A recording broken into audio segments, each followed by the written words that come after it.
নবী বলেছেন কুন আলেমান আও মুতাআল্লিমান আও মুস্তামিয়ান আও মুহিব্বাতান আও আলা খামসাতিন ফাতাহালিকু। নবী বলেন, ও আমার উম্মতেরা, যদি পারো আলেম হও। আলেম হইলে পরে কিয়ামতের দিন 3 শ্রেণীর মানুষ আল্লাহর কাছে সুপারিশ করবে।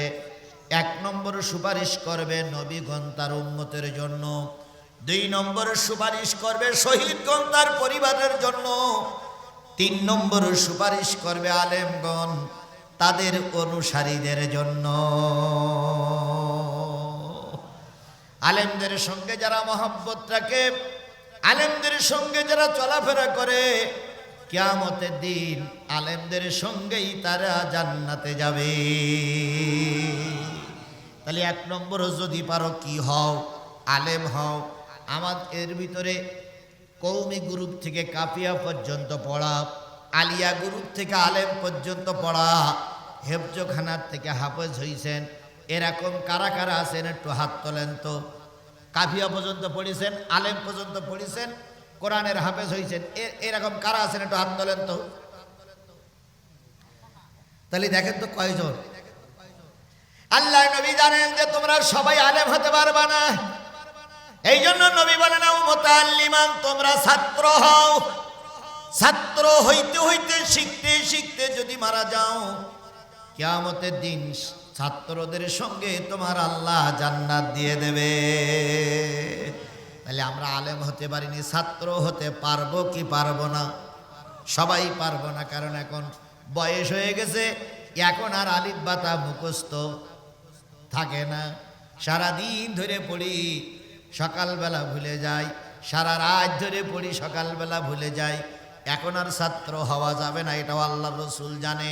এই জন্য নবী বলেছেন তোমরা আলেম হতে পারবা না, ছাত্রও হতে পারবা না, তবে তোমাদের 3 নম্বর সুযোগ দিলাম। আলেম রাজা বলে তাই শুনে চলো। এটা কি পারা যাবে? যাবে, জোরে বলেন যাবে। তাহলে এত করে আলেমরা বলে কোরআনের পক্ষে থাকে, তো ভোট দেওয়ার সময় ও জালেমদের ভোট কি হয় কেন?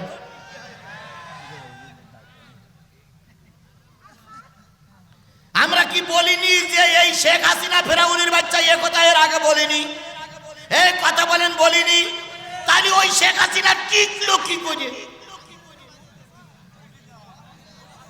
শেখ হাসিনা দল যারা করতো তারা এর ভিতরে আছে না নাই? হাত তোলেন।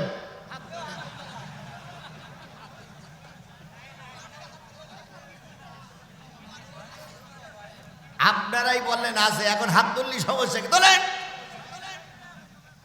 আরে বাপ রে বাপ, ছাগলের 3 নম্বর বাচ্চা যার কেউ কোনোদিন গনে না, সে হাট কলায় যাই বলতে আমার কি ছিল না ছিল না ছিল না।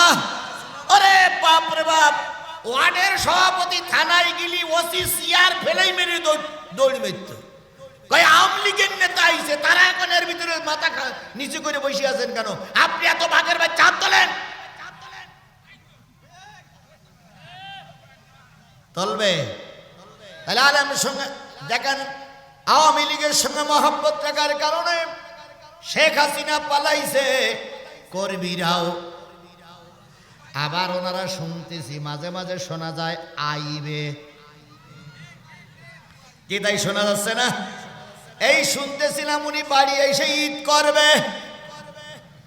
এখন সেদিন পাল্টে গেছি, এখন আবার ওনার দালালেরা বলতেছে আমার শেখ হাসিনা রেডি হচ্ছে, বাড়ি এসে কুরবানি করবে। আমরা চিন্তা করছি আল্লাহ, কুরবানির চাঁদ ওঠার আগে শেখ হাসিনারে তুমি নিজে হাতে কুরবানি করিয়ে দাও, কারণ ও জালেম আর আমাদের দেশে দরকার না।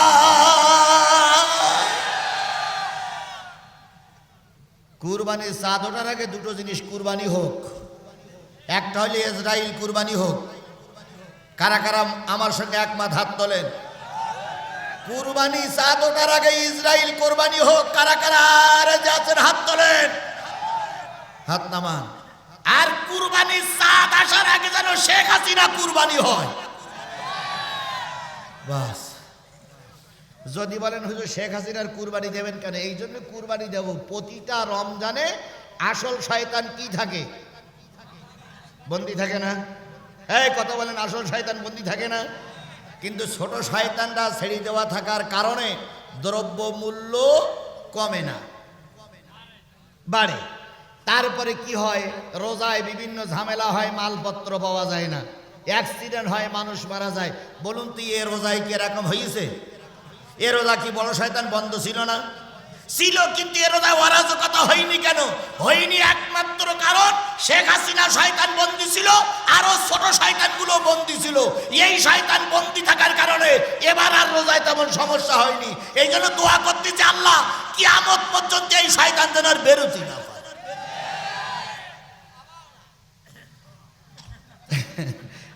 তাহলে আমি যেটা বলছি, শেখ হাসিনার সঙ্গে সঙ্গ রাখার কারণে সে গেছে বিদেশে। ও দল বলো কি, আল্লাহ নবীর সঙ্গে যারা সম্পর্ক রাখবেন, আলেম ওলামাদের সঙ্গে যারা সম্পর্ক রাখবেন, আলেমরা যেখানে যাবে সেখানেই আপনি যাবেন। তাহলে আমরা আলেমের সঙ্গে সম্পর্ক রাখবো না জালেমের সঙ্গে সম্পর্ক রাখবো? আলেমে আলেমে বিভেদে এখন জালেমে জালেমে দোস্তি, আলেমে আলেমে বিভেদে এখন জালেমে জালেমে দোস্তি। পথের ঠিকানা জানা নাই কারো, কে কোথায় পাবে স্বস্তি। আলেমে আলেমে বিভেদ এখন জালেমে জালেমে দোস্তি, পথের ঠিকানা জানা নাই কারো, কে কোথায় পাবে স্বস্তি। তাহলে আলেমদের সঙ্গে, হাফেজদের সঙ্গে, মাদ্রাসার সঙ্গে সম্পর্ক রাখতে হবে। রাজি আছেন আপনারা? কারা কারা রাজি আছেন একটু হাত তুলে দেখেন তো, কারা কারা রাজি আছেন?